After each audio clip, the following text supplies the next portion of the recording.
Jalan Gayam 24 Yogyakarta. Obrolan tentang dunia bisnis dan anak muda. Baiklah, kita mulai sesaat lagi. Sekarang ding. Kobis, Kongko Bisnis. 106.1 Jeronimo The Real Son of Jogja, Movember. Hai, selamat malam kancah muda. Kalau di hari Selasa ini biasanya kamu dengerin Dani Arya, sekarang Awang Aji Wacita. Karena kenapa? Karena tamunya ini spesial di Kobis, Kongko Bisnis. Tamunya spesial, nggak boleh ada Dani, ada Awang. Lo belum manggil gua loh. Bentar. Oh iya. Skenernya kayak gini. Dan Awang nggak sendirian kancah muda. Kayak biasanya. Karena ada Mas Sabtu hari. Woi, hari ini saya ditemani gajah. Ya alhamdulillah ya Allah. Ada dua gajah. Ada yang lebih besar dari saya. Apa kabar Bang? Luar biasa Mas, luar biasa. Ini siaran kedua Kobis kamu yang gantiin Dani ya? Oh iya, benar. Si Dani lagi ke Timbuktu lagi, dia orang sibuk lah. Timbuktu, Zimbabwe, Nigeria, mana lagi dia tuh? Budian itu juga. Jadi kita pernah siaran waktu itu pas tamunya siapa? Mas Yoyo ya? Mas Yoyo. Warung SS ya? Warung SS. Tapi setiap Selasa barengan sama Dani. Nah, kamu dengerin di samping ya? Iya. Dan akhirnya sekarang Awang Aji Wacita barengan sama Mas Sabtu hari. Kali ini tuh kita tamunya siapa Mas? Luar biasa. Jadi kita akan membahas sesuatu yang benar-benar sesuatu yang ini menarik. Besar juga orangnya ya toh. Dulu dihinakan juga, terlunta-lunta gitu. Oh iya, tapi sekarang menjadi luar biasa. Ada sebuah hikmah yang sebenarnya kancah muda bisa dapatkan bahwa siapapun kalau menjadi seorang pengusaha itu harus menjadi orang yang tekun, menjadi orang yang berani berjuang, menjadi orang yang tidak gampang menyerah. Dan kita akan ketemu dengan orang-orang luar biasa di sekitar kita yang mereka dulu benar-benar dipandang sebelah mata, tidak perlu kuliah tinggi juga, cuman sekarang punya karyawan ratusan, omsetnya miliaran. Di samping saya sudah ada Mas Mono.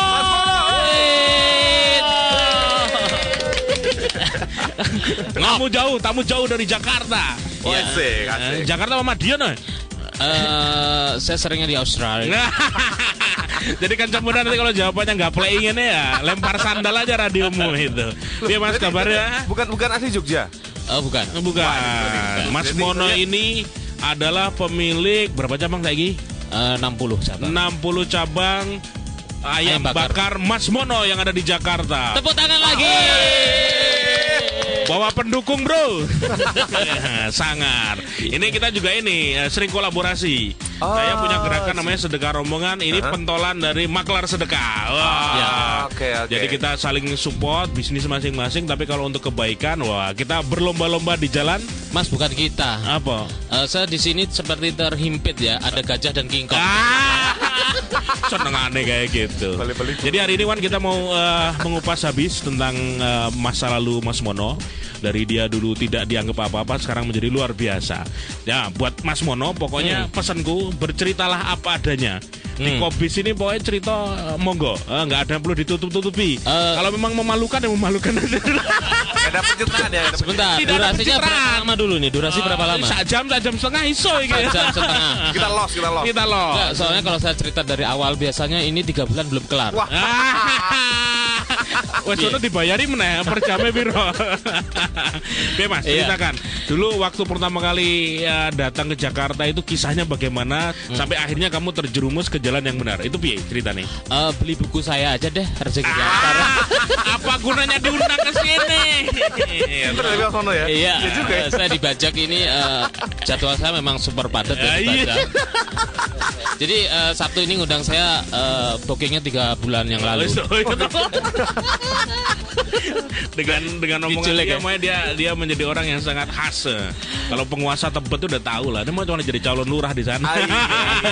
Oke. Ya, tahun berapa bergabung silahkan. Serius lagi. Sangat-sangat awal Mas. Sangat-sangat awal. Ya, tahun 2001 ya tepatnya. Saya mulai bisnis yaitu dagang gorengan. Ngasong dari SD ke SD, dari komplek ke komplek. Dan jujur saat itu saya malu ya. Sehari cuma dapat duit 15.000, 20.000 dan kadang maghrib baru pulang. Ngopo malu wong cah Madiun no. Loh, aku lulusan S3 soalnya. S3? Iya, SD, SMP, SMA. Oh, iya toh.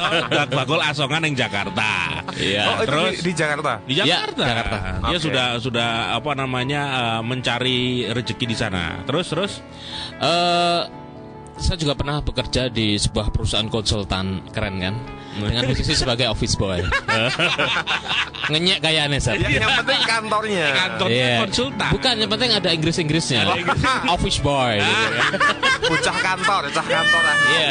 Kan enak kan kita ngeliat orang kerja di kantor tuh enak kan, ya. Baju masuk celana munjuk. Wah, keren.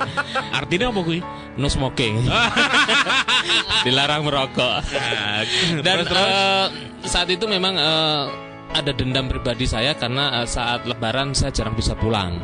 Karena jarang bisa pulang ke Madiun. Aku gak punya tabungan soalnya. Oke. Kan numpak truk iso ke Jakarta. Hah? Truk. Semono nih. Biasanya itu Idul Adha baru bisa naik truk bareng. Karo sapi. Bareng sapi. Nah, terus? Ya, menjadi office boy, tugasnya nyapu, ngepel, nerima telepon, ngantar-ngantar surat seperti itu. Dan tapi saya belajar di situ, belajar ngetik 10 jari, belajar. Jadi ada keinginan saya untuk maju. Dan 10 jari kaki. Beneran itu Sab. Belajar beneran itu. Oke. Terus. Nek tanganmu kan jempol kabeh kan soal.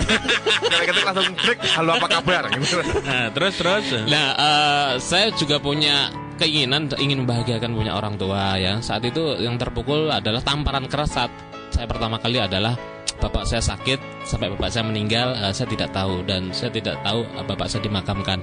Jadi saya Mas Sabtu ini saya sebenarnya malas berdua Mas Sabtu di sini. Kenapa? Saya dibilangnya kembar terus. Padahal Mas Awang bisa lihat kan lebih kerenan saya kan. Itu gitu ta. Ya? Tapi justru jadi saya juga ngelihatnya mirip ya Mas Mono. Mirip memang, satu kita sama-sama anak yatim. Kita sama-sama anak yatim, dan kedua adalah punya gerakan sosial ya. Tadi dengan sedekah rombongannya dan saya maklar sedekahnya itu. Dan kita sama-sama sinergi lah, tidak ada kata bersaing, yang ada adalah sinergi. Waktu itu udah kenal Mas Sabtu belum waktu? Saya nggak kenal Sabtu, tapi Sabtu kenal saya. Oh iya, gitu lah. Kampret. Jadi kita kenalan tahun pertama 2009 ya, di Solo. Selama ini sudah SMS-an. Saya dari satu komunitas Entrepreneur University, dan saya kenalnya bukan dari Sabtunya langsung, justru dari Mas Hendy Stiono yang ke Pak Turki Bebarafi. Pernah jadi tamu Kopis juga. Jadi menurut saya tuh salah satu kunci sukses adalah gabunglah ke komunitas-komunitas positif. Itu adalah cara kita untuk mengembangkan bisnis. Nah, terus akhirnya saya keluar dari zona nyaman tersebut, saya dagang gorengan. Oh, jadi office boy itu zona nyaman ya, office boy itu. Wong, mana kopi itu nyaman. Aku Sabtu Minggu libur, Bos. Makan di kantor ya kan. Libur tidur di kantor ya kan, pakai AC. Minum dingin tinggal mencet, minum panas tinggal tidur. Saya menguasai dapur. Tapi kenapa Mas? Dulu akhirnya memutuskan untuk keluar dari zona nyaman, untuk aku keluar aja. Oke, pertanyaan bagus ini. Karena umur saya semakin bertambah dan kebutuhan saya semakin banyak. Nah, akhirnya saya keluar tersebut, dan menurut saya sangat lucu ya, bahwa saya dagang gorengan saat itu saya tidak tahu beli kompornya di mana, dan bahkan saya tidak bisa menyalakan kompor. Sepele apapun ternyata itu pakai ilmu. Nyalain kompor ada ilmunya loh, ya. Terus itu posisi sudah nikah belum? Belum nikah, masih bujangan. Belum. Dan menurut saya bisnis kuncinya adalah action. Orang bilang action. Tapi kalau bisnis kita mau maju, mau sukses dan berkembang, kuncinya adalah ilmu, dan ilmu ini adalah penting sekali. Kita belajar bisa di mana saja dengan siapapun, seperti itu. Dan jangan pernah malas ya, bahkan wajib ya bagi seorang muslim bahwa untuk belajar itu wajib, seperti itu. Dan alhamdulillah dengan dagang gorengan tersebut, saya punya waktu yang bebas, bisa mengatur diri saya saat itu. Terus 6 bulan dagang kurang laku, akhirnya tahun 2001 saya jualan ayam bakar. Dan waktu itu juga di Tebet, di depan kampus. Lokasinya dekat sama ini enggak? Sama tempat jualan gorengan dulu enggak? Dekat di Pancoran. Mungkin teman-teman melihat patung Pancoran. Mas Awang pernah lihat patung Pancoran? Jakarta? Nah, lihat. Itu kalau malam patungnya turun itu. Pipis ya, capek soalnya begini terus ya. Bantuin motong ayam patungnya. Dan 2001 saya dagang di kaki lima. Kenapa sih ayam bakar? Kenapa nggak brand lain? Kenapa nggak ayam goreng lah? Karena di kaki lima pun ada kode etik, tidak boleh menjual menu yang sama. Sebelahmu ayam goreng? Bukan, itu ada soto, ada padang, ada mie ayam, ada gado-gado. Kok nggak boleh ada menu yang sama? Bahkan saya pun tidak menjual minuman. Kita ngambil dari warung rokok, dan spesial pun kita nggak ngambil untung. Karena udah ada yang jualan minuman dari warung rokok tersebut. Di tahun yang sama, 2001 itu atau? Ya, 2001. Dan saya tidak ada niatan untuk menjadi seorang entrepreneur atau menjadi seorang pengusaha gitu awalnya. Niatnya apa? Nyari duit. Bukan faktor perut, faktor ekonomi bahwa saya bisa mencukupin kebutuhan saya saat itu. Benar nggak ada. Faktor perut. Waktu bahkan perutnya belum gendut berarti. Oh belum. Sekarang pun juga udah. Jangan salah Sab ya, ini bedanya ya. Orang nggak tahu bedanya Sabtu dengan saya. Kalau Sabtu kan perutnya isinya lemak. Kalau saya ini isinya berangkas ini. Ada passwordnya. Ada.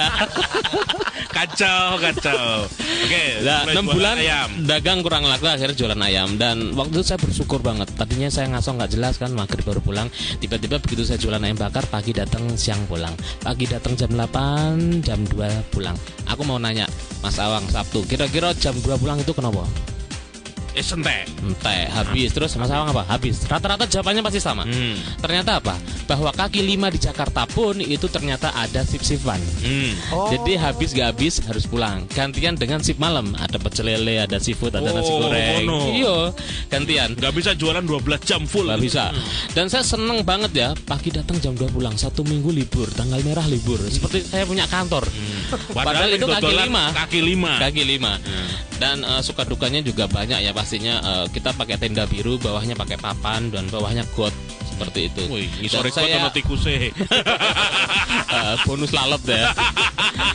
Sehari bawa 5 ekor, saat itu laku 12 potong. Bersyukur banget. Ya, 1 ekor potong 4. Jadi kali pertama saya jualan itu bawa 20 potong. Jadi dengan laku saja saat itu saya udah bersyukur. Mas, dulu satu porsinya berapa Mas harganya? Kalau nggak salah 5.000 tuh nasi ayam. Ayamnya 1.500, ayamnya 3.500, jadi 5.000. Sekarang nasi sudah ayam. 4 kali lipat ya? Iya. 3 kali lipat, 15-18 ribu kayaknya itu. Beda, Jogja tuh pengennya murah tapi enak. Wah iya. Makanya yang bakar Mas Wono belum buka di Belum Jogja. di Jogja katanya gitu. Harganya nggak ngejar kayak harga Jakarta. Kapan le suke lah Mas?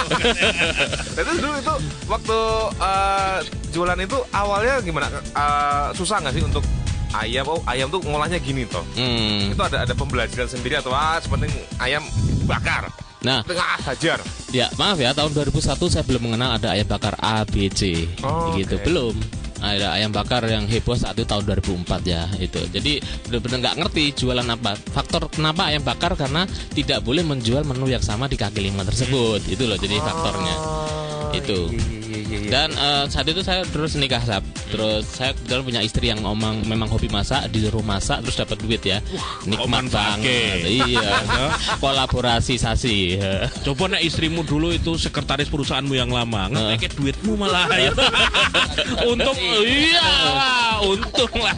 Nah, dan alhamdulillah Kaca Muda saya juga menghandle catering di beberapa stasiun TV dan bahkan udah 11 tahun ini melayani catering di perusahaan. Terus kita juga punya kuliner. Per hari berapa katanya cateringmu? Sudah rata-rata? Udah nggak hafal saya. 2000-an ya. Jadi banyak sampai kita berhitung 4.000 box setiap hari itu sudah dihandle oleh ayam bakar Mas Mono di Jakarta untuk beberapa stasiun televisi. Jadi dia bangun tidur aja itu sudah kalikan aja marginnya untung 1 box kalikan 4.000. Tangi turut duit. Ya. Sakit hati toh ya toh. Makanya kalau aku seminar kadang wajah dia tak tampilkan ini orang bikin sakit hati. Bangun tidur 4.000 pok ya toh. Padahal kamu makan 1 poknya piro toh? Misalnya ya toh itu satu keuntungan kalikan 4.000. Tanpa perlu melayani orang datang ke tempat kita, dia sudah tinggal ngirim 4.000 aja. Itu berarti minimal ya. Minimal bayangkan. Belum lagi kalau orang datang. Kalau orang datang lagi beda lagi omsetnya. Jadi bedanya adalah orang punya rumah makan belum tentu punya usaha catering. Orang punya usaha catering belum tentu punya rumah makan atau dia punya outlet. Dua-duanya. Ya, saya punya ayam bakar, saya punya kuliner, dan saya juga punya cateringnya itu. Dan kita melayani segala macam menu, termasuk aneka tumpeng, paket komplit, dan segala macam request lah, menu apapun bisa istri. Itu. Berarti berangsur fleksibel berarti ya. Betul. Dan ini juga mungkin pembelajaran, kita sama-sama belajar di sini ya. Namanya juga sharing Kongo Bisnis. Kenapa sih bisa tembus ke salah satu stasiun TV besar ya? Iya. Nah, kuncinya adalah action. Waktu itu saya bikin daftar menu, Sab. Istri saya kan hobi masak. Kira-kira ayam bakar ini mau ditambah menu apa? Tambahin capcay, sambal goreng ati, pakai tempe, terus pakai buah, air mineral. Karena saya jualan hanya ayam bakar tok, nggak ada gorengan di outlet kaki 5 saya saat itu. Dan sorry Mas. Berarti waktu sama istrinya Mas Mono itu masih kaki 5-an? Iya, kaki 5. Oh, oke. Dan terus saya tawarkan ke pelanggan saya yang kebetulan memang kerja di stasiun TV tersebut gitu loh. Mas, saya punya catering, barangkali minat. Saya masih ingat saat itu. Ditawari nggak temanmu itu? Nanti kalau tembus tak kasih. Enggak. Enggak. Nah, ini adalah salah satu yang mau saya sampaikan, bahwa modal pun salah satunya adalah kepercayaan. Bahkan saya bisa perlu nyogok-nyogok. Oke lah, saya sebut ya. Trans TV, Trans 7 sampai detik ini pun tidak ada MOU dengan saya. Artinya adalah trust, kepercayaan. Kepercayaan itu adalah modal juga kita membangun bisnis seperti itu. Tidak ada kontrak, tidak ada SPK. Dan semuanya baik-baik saja. Dan bahkan udah 11 tahun lebih itu bisa. Dan saat itu langsung dipesan ya. Nah, saya tinggal ukuran 2,5 kali 3 meter. Bisa bayangkan, Sob? 2,5 kali 3 meter. Itu kamarmu? Kamarku saat itu. Sama berdua sama istri, masaknya juga di luar. Tapi waktu itu pesannya belum sebanyak sekarang kan? Nah, ini tantangannya. Di saat saya tidur pakai kardus, ruangan saya 2,5 kali 3 meter, saya dipesan catering 200 box. Nah, kira-kira diterima nggak saat itu? Kudune terima no. Tenane. Iya. Saat itu loh ya. Saat itu loh. Buat tidur aja ini nggak muat. Yo sementara nggak usah tidur dulu kan 200 pok ya. Terus BBB. Akhirnya saya terima saat itu, dan inilah bahwa menjadi seorang entrepreneur atau menjadi seorang pengusaha itu harus bisa mengambil keputusan dalam sepersekian ribu detik. Artinya tidak ada kesempatan lagi kita buat berpikir. Ini saya ngapalinya 3 bulan nih. Seorang entrepreneur harus mengambil keputusan dalam sepersekian ribu detik. Berarti 0,0000 detik gitu. Jadi gak ada sempat. Uangnya ngomong pesan oke ya. Oke, langsung. Mas gimana kalau deal? Deal langsung. Orang baru datang kayak gitu ngomong deal. Oke. Itu keren itu ya. Ini pelajaran kita hari ini ya, salah satunya ya. Iya. Kalau pengusaha yang sudah istilahnya sudah mau jualan, sudah punya produk yang jelas, ditawari belum apa-apa, banyak mikirnya nggak dapat duitnya. Betul. Apalagi saya belum punya kendaraan kan, coba nganternya harus pakai 2 taksi. Kalau nganter 2 taksi, saya pulangnya harus ngangkot. Loh, kenapa ngangkot? Kan nggak ada taksi yang berangkatin bayar, terus pulangnya gratis gitu kan. Mulia mending ngirit. Dan akhirnya tetangga saya yang punya mobil itu saya pinjem semuanya. Pernah saya pinjemin semua. Kadang sopirnya ada, mobilnya nggak ada. Mobilnya nggak ada, sopirnya ada. Kadang mobilnya ada, sopirnya ada, dibilangnya nggak ada. Jadi kalau ada rekor peminjam mobil terbanyak, mungkin saya pemenangnya saat itu. Di Menteng Dalam, di Pancoran, Jakarta Selatan. Ya, jadi teman-teman masih ingat semuanya. Saya mulai dari kaki 5. Dan bahkan saya pun kalau bulan Ramadan itu sering banget jualan kolak saat itu. Jadi istri saya ini nggak mau diem, jualan gorengan, tahu isi, terus dadar gulung. Sampai sekarang. Sekarang udah enggak dulu waktu itu ya. Iya. Jadi saya sebenarnya kangen suasana seperti itu, dan saya tuh sensitif ya. Ingat masa-masa susah gitu kan. Karena saya lama tinggal di Tebet, bahkan saya 4 kali pindah kontrakan pun juga masih satu RT itu. Jadi mereka tahu apalagi saya sering kan lewat kampus tersebut yang dulunya saya jualan kaki 5 di sana, ada halte di sana, ada pohon palem yang dulu sering saya senderin di sana ya kan. Saya kalau ngomongin seperti ini ya, saya tampang rembu tapi hati rintu. Matanya tuh udah berkaca-kaca ya. Iya, sebenarnya gampang ya Bang. Kalau misalnya dia pengen mengenang masa lalu ya toh dia sebenarnya tinggal beli 1 kamar ukuran 2x3 ya toh. Ada kardus ya. Ada kardusnya. Kalau dia pengen mengenang tidur situ aja ya toh. Karena rumahnya yang di Bukit Duri sekarang udah lantai 3 bayangin. Satu ini pernah ke rumah sama ibunya Mbak Sita juga. Saya juga pernah kunjungan tembus langit ya. Lihat. Betul. Dan itu luar biasa. Harusnya dia bikin di pinggir kali kecil hanya untuk mengenang masa lalu.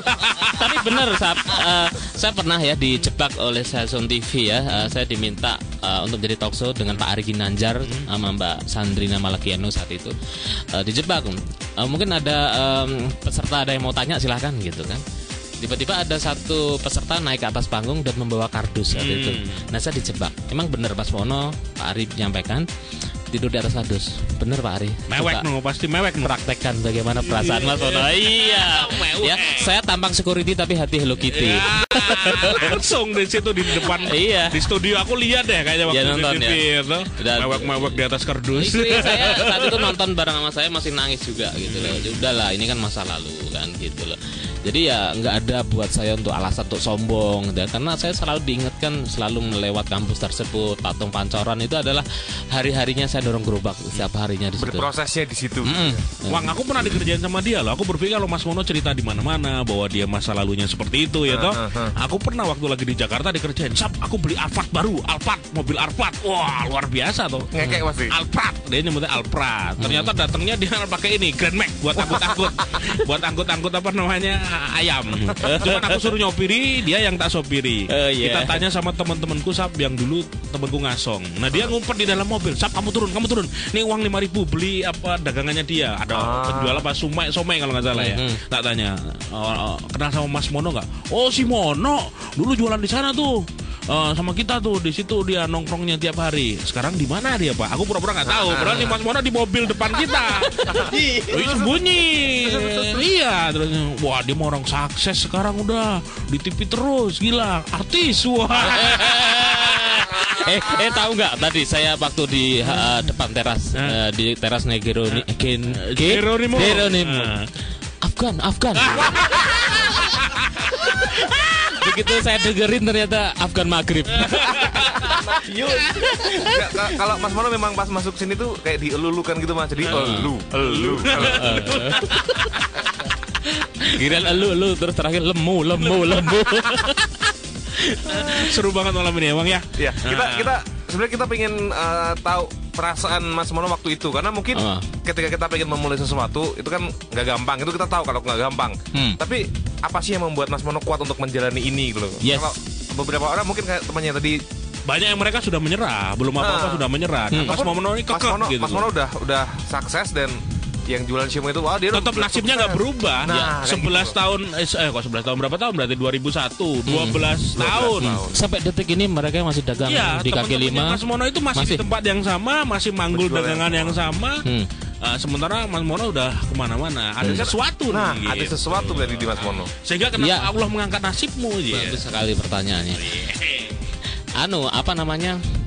Bukan hanya Sabtu, sebenarnya teman-teman saya kalau main ke Jakarta singgah ke rumah saya itu saya bajak mereka untuk napak tilas. Coba tanya deh, itu adalah saksi bisu saya, saksi perjalanan karir saya. Saksi bisu bisa ngomong kan dia. Kayak Sabtu ada si Firman, ada si Hafiz, semuanya main ke rumah saya. Itu saya ajak. Banyak sekali teman-teman yang saya suruh nanya dan ternyata jawabannya sama kayak Sabtu tadi gitu loh. Dan mungkin orang nggak tahu dan nggak mau tahu. Pertama tadi adalah tamparan keras saat bapak saya meninggal, saya nggak bisa pulang dan saya belum punya tabungan. Kenapa nggak bisa pulang? Karena nggak punya duit. Yang kedua, saat Lebaran saya tidak pernah bisa pulang. Bahkan di Jakarta saya menjadi satpam jagain rumah teman saya. Yang ketiga adalah di saat ibu saya yang dulu melihat anaknya di sekolah kan paling tinggi, terus kerja ya kan, benar, dibanding dengan kakak saya, adik saya 6 bersaudara. Ternyata anaknya di Jakarta cuma dagang gorengan. Dan saat itu ibu saya jauh-jauh dari Madiun ke Jakarta pengen melihat saya. Dan ternyata ada sisa gorengan yang nggak laku saat itu di kamar tersebut. Apa yang terjadi? Ibu saya langsung pulang ke Madiun dengan amarah yang amat sangat. Saya jelaskan, saya tidak bisa bercerita apapun karena belum ada pembuktian kecuali mengikhlaskan ibu saya dengan amarah yang tadi gitu besar. Nangis langsung pulang ke Madiun. Nangis nggak ibu? Nangis, marah dan sakit hati saat itu. Dan akhirnya saya punya keinginan saya harus bisa maju, harus bisa membahagiakan yang memang tinggal ibu saya saat itu. Bapak saya udah almarhum. Dan itulah yang membuat saya motivasi. Saya nggak pernah ikut dunia entrepreneur, wirausaha saya nggak ngerti. 2008 saya baru mengenal namanya dunia entrepreneurship. Mungkin banyak sekali ya teman-teman semuanya bahwa cita-citanya ingin menjadi seorang pengusaha, ingin menjadi seorang pengusaha dengan omset, dengan outlet sekian, ya toh. Dan tadi saya udah cerita, tidak ada niatan saya untuk menjadi seorang pengusaha saat itu. Bahkan 2008 pun saya baru mengenal dunia entrepreneurship itu. Dan apa yang saya lakukan adalah brand action. Dan orang nggak tahu, di saat saya dagang kaki lima, di saat saya sudah bisa menjual 80 ekor ayam di kaki lima per hari dengan 5 karyawan, 6 dengan saya. Sebentar, setiap saya cerita saya bisa menjual 80 ekor di seminar-seminar saya, orang-orang pada tepuk tangan semuanya. Kok di sini nggak ada yang tepuk tangan ya? Kacau ini orang tamu kali ini. Terharu ya. Tamu hari ini gila tepuk tangan. Ya, saya bisa. Ini tuh kita terkesima gitu loh. Dengarkan dirimu ngomong, gue mancing. Lanjutlah. Bisa menjual 80 ekor ayam dari jam hari. 8 sampai jam 2 tadi. Coba, kan cukup besar sekali. Apalagi saya punya 5 karyawan. Dan tiba-tiba warung saya digusur. Nah, saya nggak siap saat itu. Digusur, Mas? Digusur karena dibangun pom bensin ya di depannya kampus Sahid. Oh, bukan yang sekarang ya? Bukan, di kaki 5 dulu, digusur. Oke. Dan saat itu saya mulai hunting lokasi. Saya tanya, ya kembali lagi adalah ke action. Ibu punya tempat, bapak punya lokasi, kenapa warung saya mau digusur? Akhirnya dibangun pom bensin. Saya udah mulai prepare. Action pakai spanduk. Segera dibuka ayam bakar Mas Mono. Di tempat tersebut? Raya, di tempat raya. Punya pelanggan saya Bu Haji Bakir. Di tempat raya saat ini. Yang saya pakai sampai sekarang. Tapi sekarang lebih besar. Kuncinya adalah action. Ya, jadi sebelum ditutup saya sudah action, saya giring pelanggan saya ke sana, dan itu saya baru sadar. Kenapa? Gara-gara digusur tersebut lah, akhirnya Sabtu Minggu saya bisa jualan. Kalau dulu digusur, sebelum digusur saya jam 2 udah tutup, saya bisa buka sampai malam. Dan itu nikmat yang luar biasa, dan bahkan saya bisa naik. Oh iya, saya bisa menjual minuman. Kita tahu bahwa bisnis kuliner kan marginnya cukup besar kan. Kita juga ada menu tambahan, ada tempe, ada tahu, dan ada tempatnya pun lebih luas ya. Yang kecil itu yang 1,5 meja itu masih kecil. Yang masih awal. Iya, itu pindah pertamanya di situ. Dan gara-gara digusur tersebut ya, ntar dulu jangan ditepuk tangan dulu. Gara-gara digusur tersebut, saat ini saya punya 60 cabang dan bahkan sudah buka di Malaysia. Dan gara-gara digusur tersebut hampir 1.000 karyawan bergabung di Ayam Bakar Mas Mono. Gara-gara digusur tersebut saya bisa keliling Indonesia, bahkan ke luar negeri. Saya juga sharing berbagai ilmu. Dan gara-gara digusur tersebut, sebagai seorang muslim saya sudah umroh, haji, menghajikan ibu saya, membadalkan almarhum bapak saya, mertua saya, saudara saya juga saya umrohkan, bahkan karyawan saya. Dan gara-gara digusur tersebutlah detik ini saya ada di sini. Boleh tepuk tangan sekarang. Dari tadi tangan kita udah gini nih, Bang. Tangan kita udah siap-siap gini nih. Dia nunggu perintah dari dia. Kemudian nunggu order. Tapi kisah ibunya yang waktu nemukan dia dalam kondisi di kamar seperti itu, kalau dibikin sinetron dramatis banget. Oh, tersanjung aja kalah itu. Iya, bayangkan. Tak kira kowe kerja jadi office boy, cepule jualan gorengan. Menurut ibu tuh office boy itu pemilik office. Tapi sudah terjawab ya di saat saya launching buku saya Rezeki Diantar tersebut. Ada 3 wanita yang mensupport saya. Yang pertama adalah ibu saya, istri saya, dan anak saya si Opi. Dan saya sampaikan di situ, saya ajak mereka naik ke atas panggung, saya menyampaikan sharing seperti ini. Tiba-tiba ibu saya merebut mic yang saya pegang. Ibu saya bilang seperti ini dengan lantang. Anak saya sekarang sudah sukses. Dan saat itu pada hadirin semuanya nangis terharu ya kan. Kok saya jadi terharu ya? Rapopo tidak dilarang nangis di studio ini gak apa-apa. Baru kali ini saya jadi bintang tamu ketika dikasih mikro. Wang. Oke, begitu ya. Dan itu saya bahagia sekali karena ya campur aduk antara malu, seneng, terharu ya kan. Karena memang spontan, tidak ada skenario, jadi ungkapan seorang tua yang bangga kepada anaknya. Iya.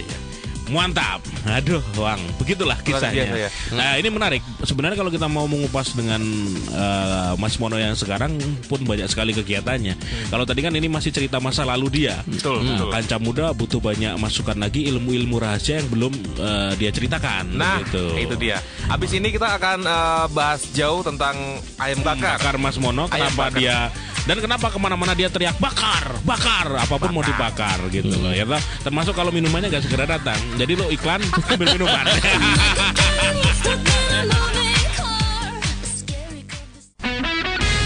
Kamu masih dengerin Kobis, Kongko Bisnis.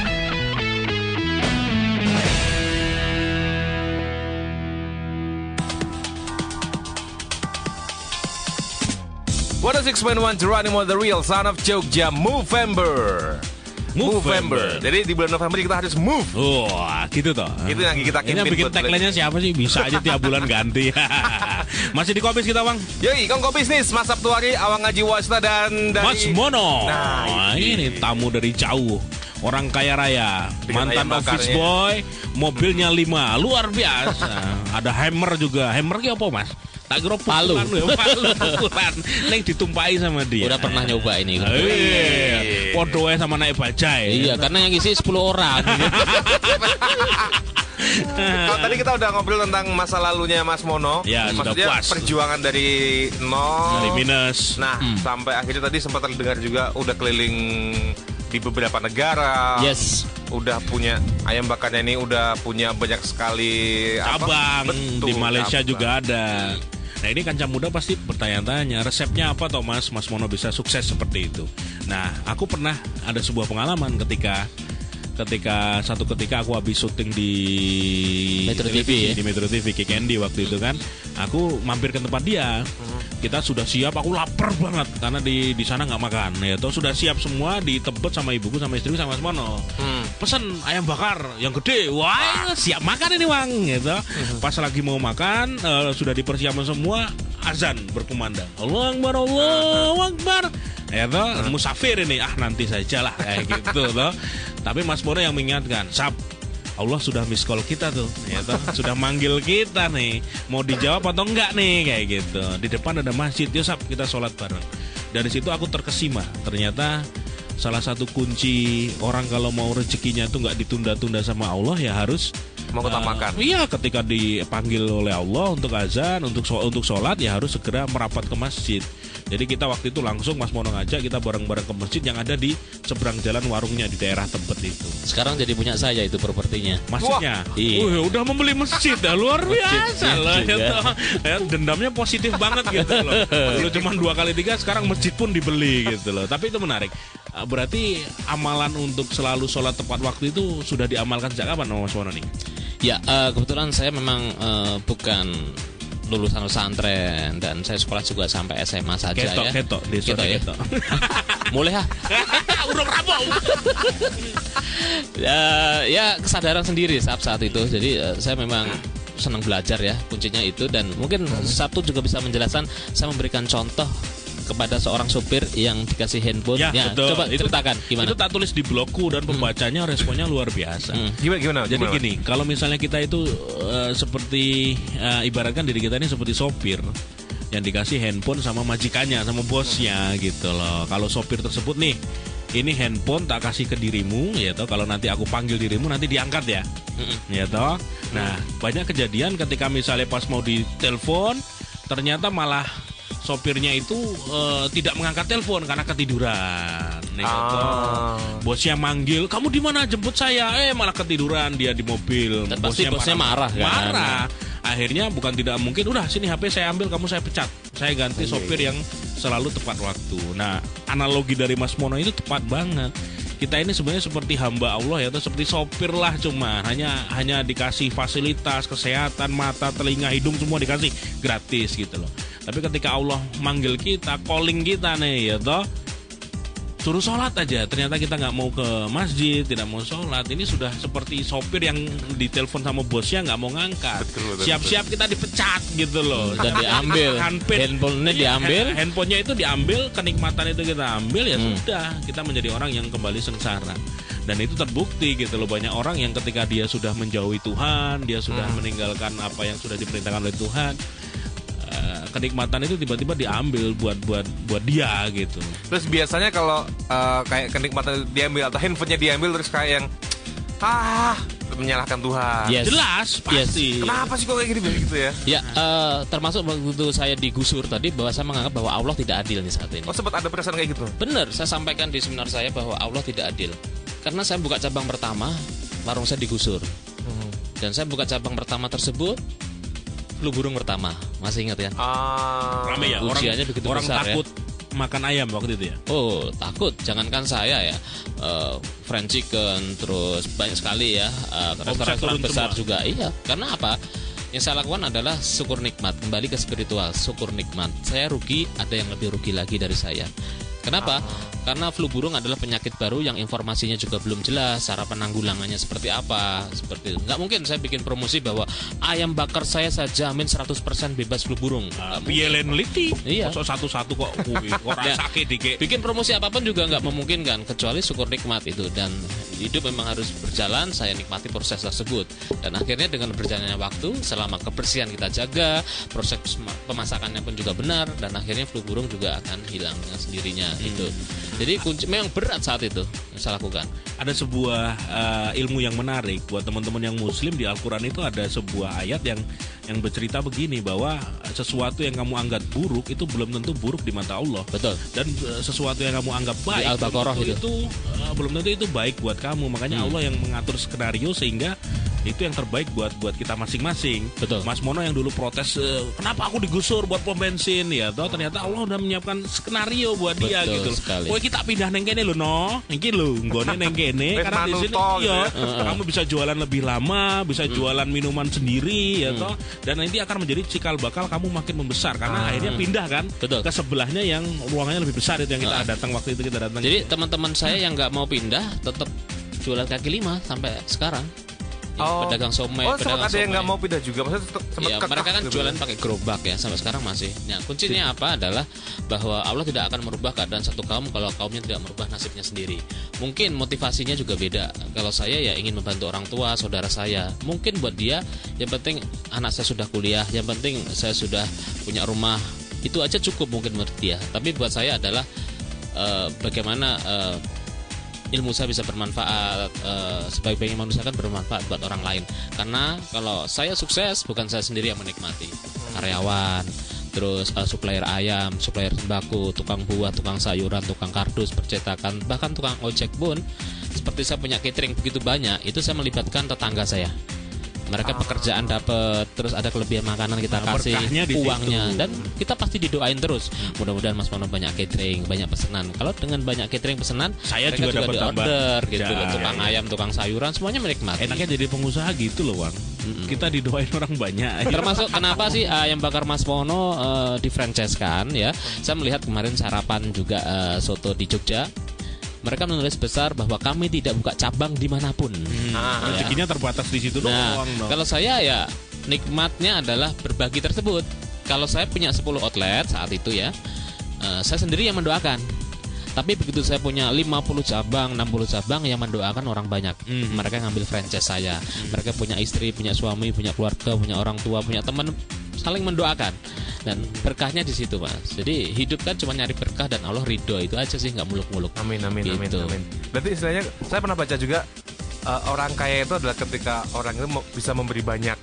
Betul. Dia dikatakan kaya bukan memiliki banyak tapi dia bisa membagi banyak. Pemahamannya lebih luas lagi kalau aku ngisi seminar misalnya. Orang kaya itu orang yang selalu merasa cukup sehingga dia mulai berbagi. Orang miskin itu yang selalu merasa kurang sehingga terus meminta, ya toh. Dan bahkan kaya atau miskin tergantung sifatmu sekarang. Kamu punya gadget, punya apapun, tapi kemana-mana masih minta terus. Sebenarnya kamu miskin. Dan bahkan bahagia adalah di saat kita bisa membahagiakan orang lain kan. Itu kita bisa menemukan bahagia di saat kita bisa membahagiakan orang lain. Jadi kuncinya kalau kita mau sukses ya sukseskan dulu orang lain. Kita mau bahagia ya bahagiakan dulu orang lain. Jadi maknanya adalah seperti itu. Itu yang masyarakat hablum minanas. Itu yang istilahnya selalu dipegang Mas Mono dengan ayam bakarnya.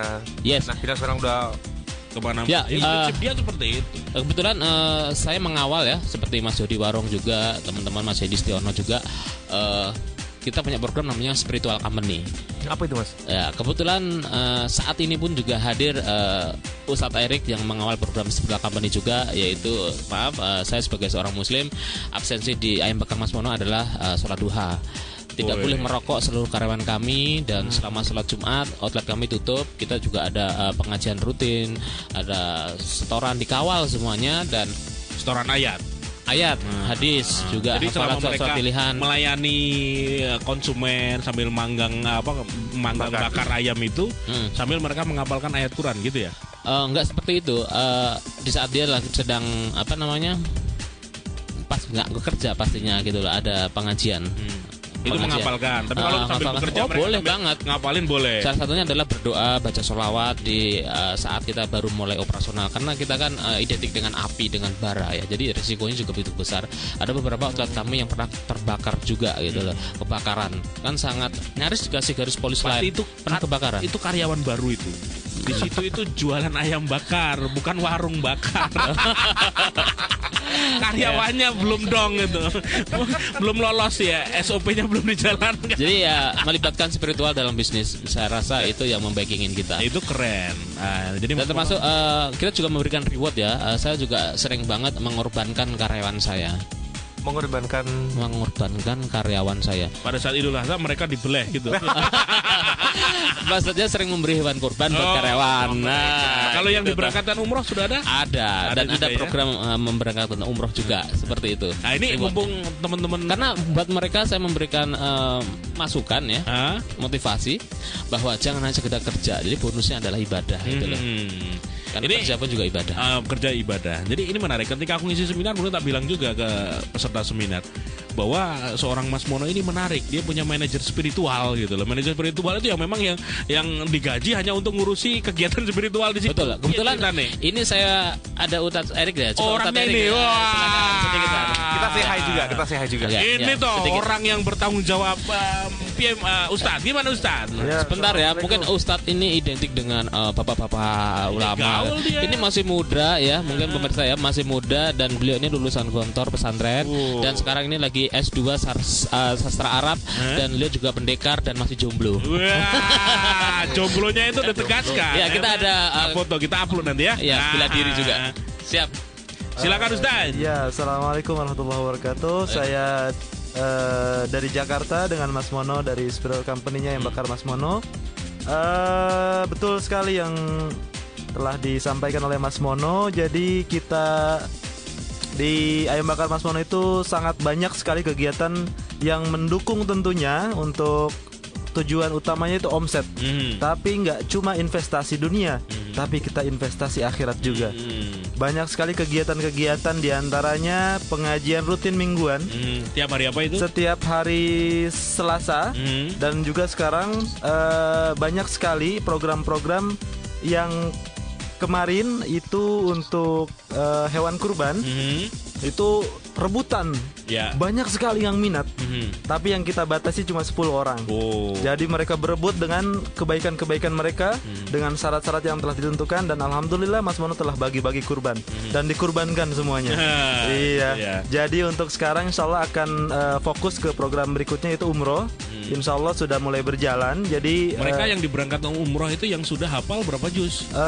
Di antaranya itu syaratnya surat-surat pilihan dan juga juz 30 dan 20 hadis yang kita tambah terus begitu. Oh, itu harus hafal. Iya, harus hafal. Tes dan mereka lolos, kasih tiket umroh gitu. Betul. Ya. Wih, keren ya. Sebenarnya biarpun nggak umroh pun mereka juga dapat pahala kan dari hafalan tersebut kan gitu. Betul. Ya. Tapi mereka boleh dibilang dong itu sebagai spirit yang positif, semangat yang positif. Wah, saya pengen nih umroh tanpa modal.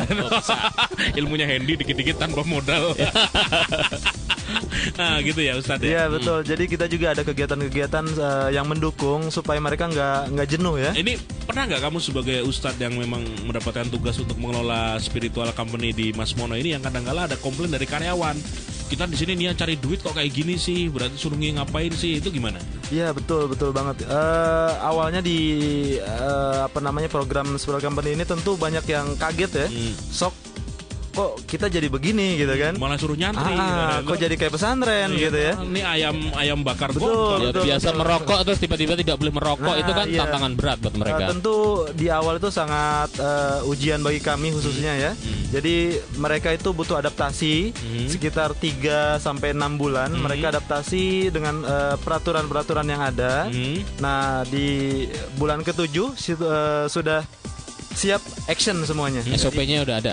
Betul, SOP-nya sudah berjalan dan dengan konsekuensi MOU mereka menandatangani surat kesanggupan dengan catatan kalau melanggar itu ada sanksi begitu. Ada sanksinya. Betul. Pernah juga misalnya ada satu karyawan yang dia di awal sudah komitmen tapi ternyata tidak sanggup menjalankan ini, tergoda oleh syaitan akhirnya mundur, ada juga? Ya, sebagian ada, cuma tentu kita akan mengatasi dengan pendekatan begitu. Tapi efek positifnya malah akhirnya sih orang-orang yang sekarang eksis di sana adalah pilihan semua. Betul, ya. Betul. Terfilter akhirnya. Yang benar-benar niat kerja, yang benar-benar sambil ibadah. Itu luar biasa. Betul. Kenapa kita Spiral Company jadi barometer? Ketika sudah baik ibadahnya, tentu itu akan berdampak terhadap kinerja, omset tentunya gitu kan. Nah itu akan kembali lagi ke Mas Mono. Tentu itu investasi dunia dan akhirat begitu. Jadi ya seperti itulah kondisi. Jadi sebenarnya gampang banget saat menjadi seorang pengusaha ya. Mungkin teman-teman semuanya yang ingin menjadi pengusaha. Seperti makna bersedekah ya. Barang siapa yang mengajak orang lain berbuat baik, maka kita akan mendapatkan pahala yang sama. Maka sedekah kan motonya kan seperti itu. Mengajak orang lain berbuat baik, maka kita akan mendapatkan pahala yang sama. Mengajak sedekah, dapat pahala sedekah. Mengajak orang sholat duha, kita mendapatkan pahala duha. Saya mengajak seluruh karyawan saya sholat duha, saya dapat pahala duha. Makanya sekarang saya nggak sholat duha lagi. Bahayanya dia. Ngeles dia mah. Pahala aku masih banyak ya. Ya kembali ke lanjut lagi. Dia mau ngeles kayak gitu Wang. Enggak lah, dia masih rajin. Jidatnya masih ada tanda 2 di sini ya. Diculak malaikat Mas. Masih ya Ustaz Erik ya. Kita lanjut lagi Mas Mono. Siap. Ini sebelum ke akhir ada pertanyaan sedikit. Nanti kita bahas tentang maklar sedekah apa ya. Momen-momen jatuh sudah dialami ketika tadi digusur. Aku juga pernah cerita bagaimana curhatmu dulu sulitnya mengelola karyawan ketika dulu Ustadz Erik belum ada membangun spiritual company. Pernah nggak sih ditipu sama karyawan? Pernah nggak sih? Oh, pernah. Kisahnya bagaimana? Pernah. Pernah. Ini saya nggak malu ya. Saya share di seminar saya. Kayak ini seminar terus yang saya bahas. Oh iyalah, kan karena saya udah di 6 negara. Biar laku. Saya mentor internasional juga. Office boy loh kayak gitu. Jangan lupa ya follow Mas Mono 08. Twitternya yang bikin saya loh. Bener loh ngaku loh. Tapi followernya banyak saya. Mas Mono 08. Per tweet 8 juta harganya. Asli ini ya. Oke, soal karyawan ditipu. Iya, saya nggak malu ya. Saya sampaikan di seminar saya di acara-acara pesta wirausaha, di seminar yang lain gitu. Saya tampilkan bahwa saya pernah kejadian karyawan saya ini mencuri berjamaah. Saya ada foto. Mencuri aja berjamaah ya, iya, bareng ya. Iya, saya foto di Polsek Tebet saat itu dan saya share meskipun wajahnya sudah saya blur. Nah, seperti itu. Ini pembuktian bahwa yang dicuri apa waktu itu? Contohnya seperti ini. Mereka pesen 100 box, tapi yang diposting hanya 50 box. Oh ya? Belum ada tim kontrol waktu itu ya? Belum. Dia pintar, 50 tidak diposting tadi, duitnya dibagi-bagi. Oh. Ada yang kebagian 5.000, ada yang 10.000. Jadi mereka semuanya diem gitu loh. Perharinya. Iya. Dan akhirnya saya grup itu ya? Saya bawa semua kan ini sudah perbuatan kriminal kan, nggak baik kan gitu. Dan buat saya saat ini kalau mereka mencuri bukan karena takut kena sanksi, bukan takut nanti dikeluarkan atau di PHK, bukan takut nanti kena SP, tapi saat ini dengan program sebuah company kalau dia mengambil yang bukan hak miliknya, ingat karena ada Allah yang melihat. Itu jadi maknanya udah ke arah sana, spiritual yang saya libatkan. Kenapa sih dengan program spiritual company bahwa kita sebagai seorang muslim diajarkan untuk selalu bersih ya. Kita menjual makanan juga harus selalu bersih. Jujur salah satunya dengan program spiritual company ini, misalkan sholat subuh biarpun kita ngantuk 2 rakaat tetap nggak mungkin dong saat kita ngantuk nggak ada yang lihat 1 rakaat aja deh. Ya kan, nah kuncinya adalah jujur ya. Sholatnya jujur. Sholatnya nggak jujur ya. Nah ternyata sangat membantu. Saya tidak ada lagi kejadian seperti itu, nggak terulang lagi sekarang ya. Sudah. Alhamdulillah kalau untuk hal-hal seperti itu sudah lebih. Sebenarnya gini loh Sab ya, tetap ada namanya juga manusia kan. Hal-hal seperti itu tuh masih ada. Karena apa? 10 karyawan berarti 10 karakter. Saya punya 1000 karyawan berarti 1000 karakter. Ya, jangankan orang lain Sab, kita punya keluarga sendiri dengan 6 keluarga, itu karakternya kan beda-beda kan. Padahal itu 1 bapak 1 ibu. Dan saya bilang ke Ustadz Erik, ke Ustadz Firdaus, ke yang lain bahwa inilah seninya memaintain spiritual company karyawan Ayam Bakar Mas Mono. Kenapa? Kalau kita berbuat baik itu pasti ada namanya halangan, kendala segala satu. Justru disitulah letak pahalanya. Gitu. Tantangan itulah yang menjadikan pahala. Gitu. Coba sampean ngawal SR kan masih banyak juga kan kendalanya. Begitu. Itu justru seninya di situ. Ada seninya di situ. 1000 karyawan yang di bawah komando dia. UMR Jakarta 2,2 juta sekarang. Kalikan 1000. Piro anggung bayar gaji piro. Itu ya. Udah bisa bayangin nolnya belum? Oh iya, makanya kalikan sendiri ya Kaca Muda ya. Nah ya tuh kalau Jeronimo paling berapa ya tuh apa namanya penyiarnya? Itu baru gaji belum kalau belum bayar listrik, sewa tempat, macam-macam gitu loh. Jadi cuman kan ini kan yang lagi dengerin kita nih nggak cuma di Jogja aja, di Indonesia bahkan di seluruh dunia via streaming juga. Kita juga pengen tahu sebenarnya Ayam Bakar Mas Mono ini ada di mana aja sih Mas? Atau berapa di kota-kota besar ya, Jakarta, Surabaya, Makassar, Palembang, Bandung. Jogja belum ada, pokoknya Jogja. Jogja belum lah pokoknya. Kenapa, Mas? Ya Jogja pengennya makanannya murah meriah. Kemarin saya melihat loh, benar ya. Tadi siang saya melihat ada tulisan di Jogja. Paket 3.500 prasmanan. 3.500 prasmanan itu lauke opo ya? Bingung kan? Kalau di Jakarta itu cuma dapat ini doang. Es tawar. Tempe satu. Tempe doang. Ya kejamnya Jakarta kayak gitu. Buat dia berkah ini. Oke, sudah tahu latar belakangnya, sudah tahu trik-triknya supaya dia maju. Nah ini kita sudah di akhir acara. Aku senang kita mau membahas soal kegiatan spiritual yang digerakkan. Yes. Jadi ini sudah di intro tadi, Wang, kita punya kegiatan yang berhubungan dengan sedekah. Kebetulan kita sama punya guru Ustadz Yusuf Mansur ya, Mas Mono ya. Yes. Dari beliau yang memperkenalkan konsep sedekah yang modern. Sedekah itu giving, berbagi untuk orang lain. Saya punya gerakan sedekah rombongan. Waktu itu 2011 saya mulai. Mas Mono bikin maklar sedekah. Dan kita punya segmen sendiri-sendiri. Kalau kita kan 90% saya di sedekah rombongan, 90% itu untuk duafa sakit. Yang 10% itu untuk panti asuhan, pondok pesantren, beasiswa, itu hanya 10%. Dan kalau Mas Mono, ya, MS ini ada 4 program, yaitu pendidikan, sosial, kesehatan, dan entrepreneurship. Apa saja itu? Oke, pendidikan ini kita memberikan beasiswa. Beasiswa pun juga ada syaratnya, yaitu duafa tapi yang berprestasi. Dan mereka harus siap mengikuti program Riadoh selama 40 hari. Apa sih Riadoh? Untuk anak duafa berprestasi. Berarti kalau dia berprestasi tapi anak orang kaya, orang mlebu. Belum. Boros ya. Lanjut. Karena kita harus beda memang dari awal gitu kan. Riadoh. Oke. Terus apa sih sholat qobliyahnya, badiahnya, tahajudnya, bahkan itikaf di masjidnya pun kita kontrol seperti itu. Terus yang kedua adalah dia harus melalui itu dulu atau gimana? Ya, atau bikin surat pernyataan kalau dia sanggup, terus kita follow up, langsung kita kasih. Ustadz Erik main ya. Bukan, itu. Kalau Ustadz seperti Kemenang ini maklar sedekah. Beda. Enggak ada. Kamu nggak ikut MS ya? Ya khusus warung berarti kan. Oke. Ya, tetap kegiatan MS kita ajak. Kesehatannya sama juga, tapi yang membedakan mungkin kita ada survei dulu ya, survei, terus latar belakangnya seperti apa, ekonominya seperti apa, penyakitnya juga apa, dan kita belum langsung kita cover saat itu rekam medisnya seperti apa. Kita memang ada syarat dan ketentuan untuk duafa yang sakit saat. Dan kita memang panjang ya. Betul. Dan kita ada pengawalan spiritual, Contohnya seperti ini, di saat kita dikasih penyakit tersebut, kita ajak bapaknya untuk Pak berdoa, Pak yuk sholat dulu, yuk kita pasrah.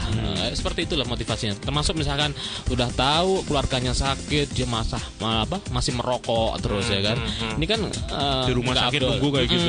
Betul. Kita kasih pendekatannya, jangan merokok Pak, seperti itu. Jadi kita ada edukasinya seperti itu. Terus pendidik sosial, kita ada bedah musola, kita ada Jumat berbagi setiap hari Rebu ya. Jumat berbagi itu apa? Jumat bagi sembako setiap Jumat hari. Berbagi setiap hari Rebu gitu ya toh. Jumat. Lah kok tadi ngomong Jumat. Saya pengusaha, tidak boleh disalahkan, Pak. Saya bos. Ngelesnya kayak gitu dia. Nah, lanjut ya toh. Ya, Jumat berbagi setiap hari Jumat kita berbagi sembako. Lanjut. Kaca muda, kalau ada sendal jepit lempar itu radiomu. Saksi. Nah, terus bedah musola dan sunatan massal, pengobatan gratis, terus ada namanya setiap buka bersama kita ada program ya. Buka bersama Ramadan itu sampai 12.000 paket ya, anak yatim dan duafa, dan kita juga memberikan santunan itu. Dan kita juga sinergi juga dengan badan amal yang ada, termasuk ya ACT pencinta anak yatim, terus Al Azhar Peduli, Dompet Duafa, BPPA dan ACT semuanya lah. Karena buat saya berjamaah untuk menuju keberkahan itu sangat penting. Nggak ada kata bersaing, yang ada adalah sinergi. Dan terakhir adalah entrepreneurship, karena dunia entrepreneurship akhirnya saya masukkan program tersebut. Dan kita ada program setiap hari Rabu malam, itu kita ada namanya MS Sharing Business, dan ini gratis kepada seluruh untuk umum. Sharing Business serentak di 12 kota. Kebetulan Sabtu ini juga sudah ngisi di Jogja, MS Jogja ya. Akunnya adalah ya teman-teman, akunnya adalah @MS Jogja ya. Sabtu ini juga pernah ngisi. Kalau untuk komunitas maklar sedekah adalah @maklar sedekah bisa dibuka juga di www.komunitasmakelarsedekah.com itu. Dan kita juga ada program Spinal Amal, sama Sabtu juga pernah kita bareng sama Mas Jody, Ustadz JM, kita sering roadshow Spinal Amal tersebut. Yang jelas 100% keuntungan atau dari tiket untuk sedekah. Seperti itu. Sebenarnya tahun 2008 pun saya udah diminta sama Ustadz JM saat itu, Ustadz Yusuf Mansur, untuk Mas kamu jadi duta PPPA deh.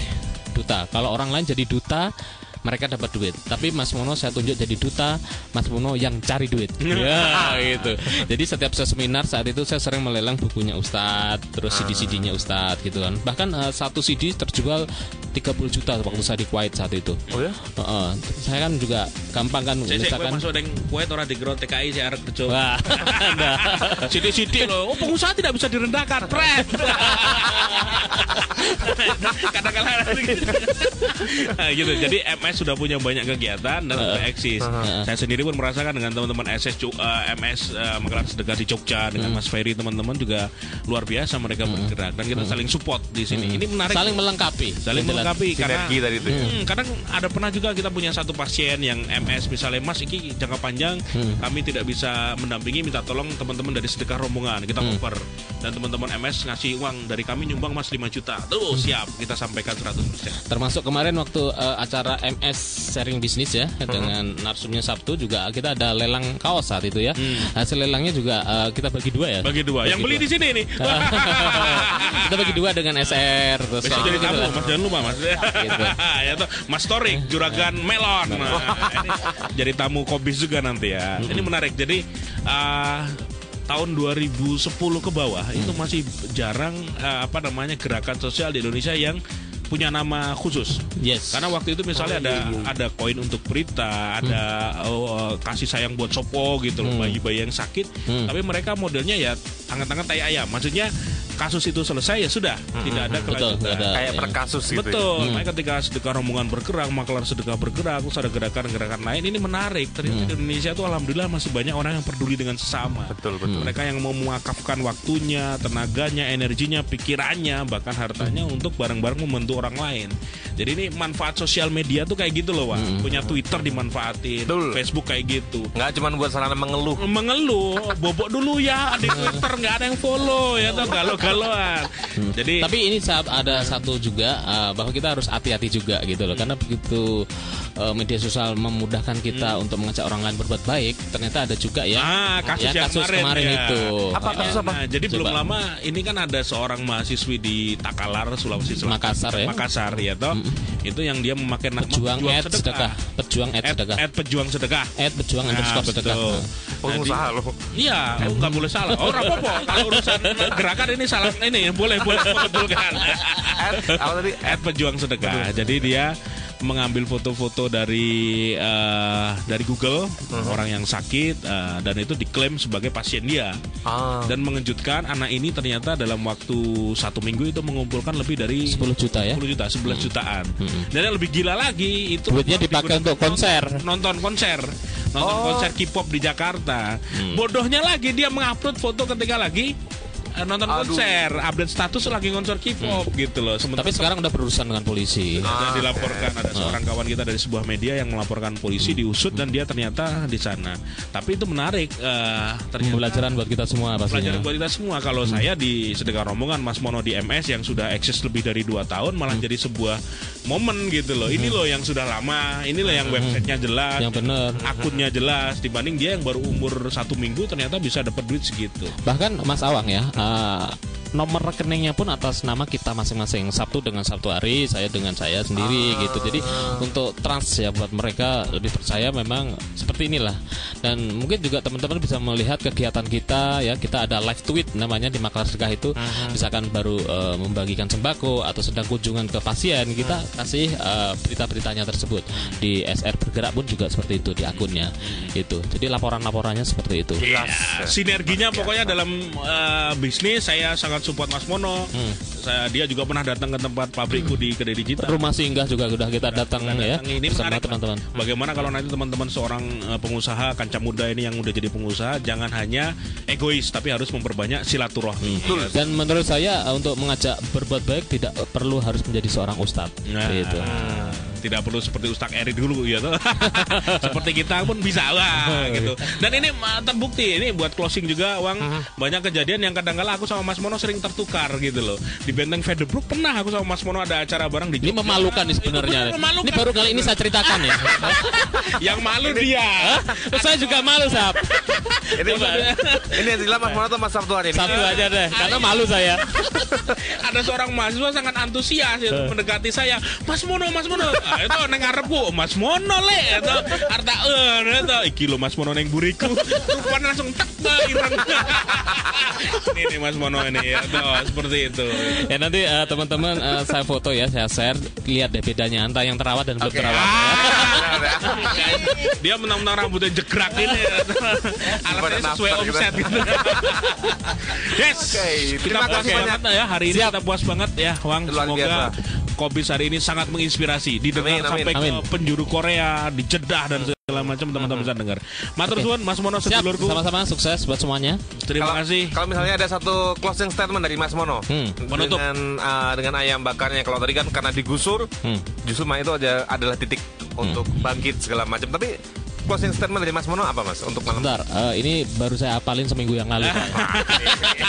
Tetap ya. Kalaupun salah nggak apa-apa, pengusaha kok. Okay. Ya, bisnis bukan sekedar untung rugi, gagal sukses, sepi rame, tapi bisnis adalah tentang surga dan neraka. Tepuk tangan. Ada satu lagi dong. Apa lagi? Satu lagi ya. Nikmati semua proses, bahwa sesungguhnya proses itu adalah nikmat. Ya. Simpan semua kegagalan dan ceritakan nanti di saat Anda sudah sukses. Leng apal ke seminggu. Kurgi Siap, matur suwun Mas Mono. Wang, kita nanti ketemu minggu depan. Nggak tahu sama kamu apa sama Dani. Kita lihat Sikon nanti ya toh. Betul, pokoknya selalu surprising. Surprising. Tamunya nanti tak umumkan di Twitter saja. Oke. Siap, monggo silakan ditutup. Saya Sabtu Hari, matur suwun. Terima kasih. Terima kasih juga sekali lagi Mas Mono, Mas Sabtu Hari di Kobis Kongo Bisnis malam hari ini. Semoga banyak yang bisa kita dapetin. It's not just about business, tapi banyak value of life yang bakal kita dapetin di sini. So, sepertinya sekarang juga waktunya Awang juga selesai di Kobis. Ketemu lagi di Kongo Bisnis minggu depan di hari Selasa jam 10 malam right on 106.1 Geronimo the Real Son of Jogja. Move ever, love Jogja new.